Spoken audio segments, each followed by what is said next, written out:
Bonjour à tous, donc on va démarrer cette vidéo d'explication un peu méthodologique sur comment faire cette étude de courbe. Donc on vous demande de faire une étude de la croissance du méningocoque. Donc vous avez normalement découvert dans les premières questions ce qu'était le méningocoque, et on vous demande d'abord d'étudier dans un premier temps cette courbe. On a mis en fait un nombre de bactéries en laboratoire, dans un liquide enrichi en glucose, donc pour nourrir cette bactérie à une température de 37 degrés.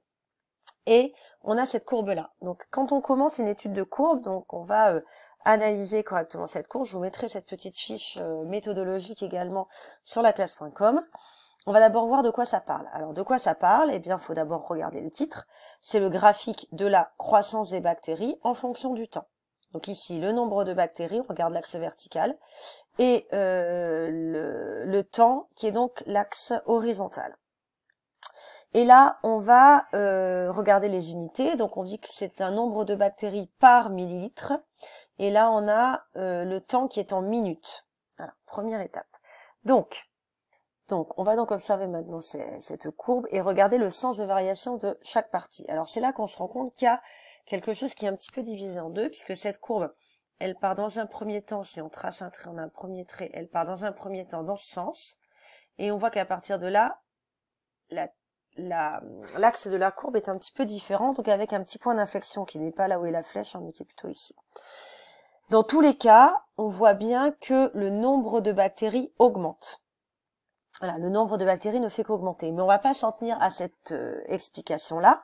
On va repérer en fait une espèce de petit changement ou un changement de direction, ou en tout cas un axe de courbe qui va changer. Et donc, on va ensuite analyser cette courbe en utilisant la technique que je vous ai apprise depuis la 5e, c'est-à-dire une lecture qu'on va faire de gauche à droite ou du haut vers le bas, de l'axe vertical vers l'axe horizontal. Donc, on va commencer ici par cette première chose, c'est-à-dire le nombre de bactéries. Donc, on va voir que le nombre de bactéries, ensuite on va dire ce que fait la courbe. Donc, très clairement, la courbe, en fait, le nombre de bactéries donc augmente, voilà. Et en 5e, on aurait dit en fonction du temps. Alors là, on va couper cette courbe un petit peu en deux, puisqu'on a vu que l'axe était un petit peu différent. On va dire le nombre de bactéries augmente, et on va rajouter un adjectif, c'est-à-dire elle augmente légèrement entre 0 et 60 minutes. Donc je reprends le nombre de bactéries. Le petit 2, ça va être ce que fait la courbe, c'est-à-dire elle augmente. Et le petit 3, c'est le temps, c'est-à-dire le temps pendant lequel cette courbe augmente. Donc le nombre de bactéries augmente entre 0 et 60 minutes. Si on fait la deuxième partie de la courbe, ça fait le nombre de bactéries, là c'est pareil, elle augmente entre 60 et 120 minutes. C'est pourquoi il faut mettre un petit adjectif entre les deux pour bien montrer qu'on a observé cette différence d'axe. Le nombre de bactéries augmente légèrement entre 0 et 60 minutes, puis le nombre de bactéries augmente fortement entre 60 et 120 minutes. Donc c'est ce qu'on va pouvoir écrire ici. Donc si on devait analyser cette courbe-là, on mettrait ceci. Le nombre de bactéries augmente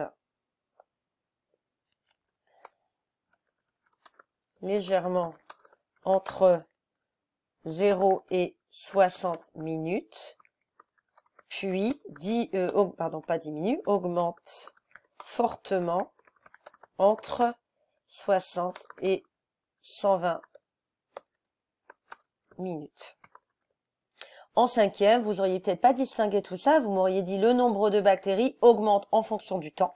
Mais là, on est obligé de montrer qu'on a observé ce petit décalage d'axe, enfin en tout cas pas ce décalage, pardon, cette différence d'inclinaison de l'axe, et donc on rajoute ces deux adjectifs. Alors maintenant, pour terminer, pour être tout à fait complet avec votre travail, vous aviez donc cette courbe à analyser, mais vous aviez aussi celle-là. Donc, je vous laisserai donc travailler sur cette deuxième courbe. Je vous rappelle qu'il faut bien regarder les axes, donc je vous encourage à bien regarder ce qui est indiqué sur l'axe vertical, ce qui est indiqué sur l'axe horizontal, qui ne sont pas les mêmes. Et vous voyez bien qu'ici, en l'occurrence, on a une différence, puisqu'ici, ça augmente, ici ça diminue. Évidemment, on ne dira pas ni ça augmente ni ça diminue. On utilisera bien le nom des axes. Donc petit 1, la vitesse de croissance en fonction, et bien ici on a la température. Donc avec, vous l'avez repéré ici, un changement du sens de la vitesse de croissance à cet endroit-là. Donc, pour analyser cette deuxième courbe, on va partir sur le même principe, c'est-à-dire que on va commencer par petit 1, la vitesse de croissance. Donc, sous-entendu des bactéries, on peut le rajouter puisque c'est toujours le même exercice. La vitesse de croissance des bactéries, donc on regarde la flèche, c'est le petit 2. Ah, j'ai oublié de vous le mettre. C'est toujours le même principe du 1, 2, 3. Donc, petit 2. Voilà. Et le petit 3 qui est l'axe vertical, l'axe horizontal, pardon. Donc, la vitesse de croissance des bactéries. Donc, petit 2 augmente. Et là, on va pas dire en fonction du temps. On va aller voir jusqu'à quand. Donc, jusqu'à 37. 37, alors c'est pas très précis sur cette courbe, hein, mais jusqu'à à peu près 37,2 degrés.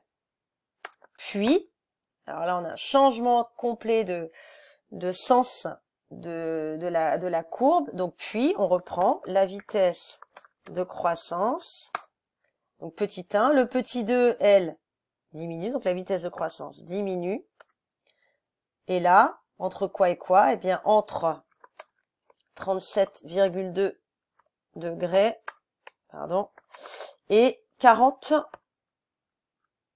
degrés. Donc voilà pour l'analyse de cette deuxième courbe. Alors j'espère que vous avez compris l'ensemble des explications. Si besoin, vous pouvez toujours me poser des questions, donc via Pronote par rapport à cet exercice. Bon courage à vous tous.